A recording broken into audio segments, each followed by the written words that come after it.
우리는 살아가면서 수많은 관계를 맺습니다. 가족, 친구, 직장 동료, 그리고 오랜 인연까지.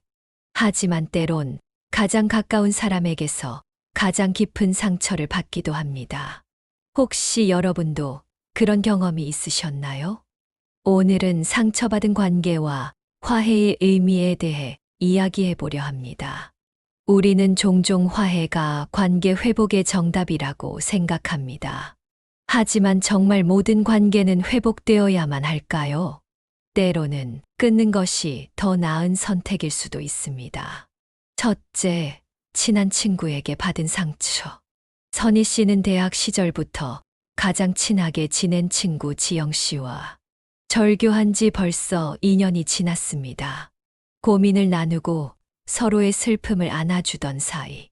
하지만 어느 날 선희 씨는 믿었던 친구가 자신의 험담을 하고 다녔다는 이야기를 듣게 됩니다.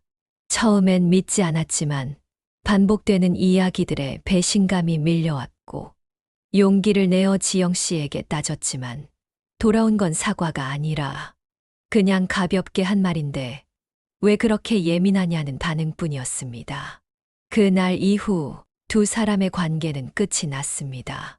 시간이 흐르고 선희 씨는 스스로에게 물었습니다. 오랜 친구인데 다시 연락해야 할까? 모든 관계가 반드시 다 회복될 필요는 없습니다. 우리는 가까운 사람일수록 쉽게 끊지 말라는 말을 듣습니다. 하지만 관계는 정으로 유지되는 것이 아니라 신뢰로 유지되는 것입니다. 공자는 말했습니다. 군자는 의를 따르고 소인은 이익을 따른다. 선희 씨는 결국 결정했습니다. 그 관계는 더 이상 자신을 지켜주지 못한다고, 오히려 나를 더 무너지게 할 뿐이라는 걸 깨달았죠. 그래서 그녀는 과거에 손을 흔들지 않고 자신에게 다정한 방향으로 한 발 내딛기로 했습니다. 셋째, 가족과의 갈등. 친구와의 관계는 끊을 수 있지만 가족과의 갈등은 그렇게 간단하지 않습니다. 영훈 씨는 오랜 시간 아버지와의 불편한 관계 속에 살았습니다. 자신의 선택은 늘 무시당했고 기대와 비교는 상처로 쌓여만 갔습니다. 그러던 어느 날 어머니의 전화. 아버지가 내가 보고 싶대. 영훈 씨는 복잡했습니다. 보고 싶은 마음보다는 그동안의 서운함이 먼저 떠올랐습니다. 그럼에도 그는 고민했습니다. 가족이니까 이번엔 나부터 용기를 내보자. 그리고 아버지를 만났습니다. 그리고 대화를 나누며 놀라운 사실을 알게 되었습니다. 아버지는 본인도 후회하고 있었다는 것입니다. 그땐 몰랐다. 내가 얼마나 힘들었는지. 그 한마디에 영훈 씨의 마음은 조금 누그러졌습니다. 완벽한 용서는 아니지만 그날 이후 두 사람은 천천히 관계를 회복해 나가기 시작했습니다. 화해는 관계의 끝이 아니라 나를 지키는 시작일 수 있습니다. 심리학자 아들러는 말했습니다. 인간관계의 가장 큰 문제는 자기 자신을 잃는 것에서 시작된다. 누구보다 소중했던 사람과 멀어지는 건 언제나 슬픈 일입니다.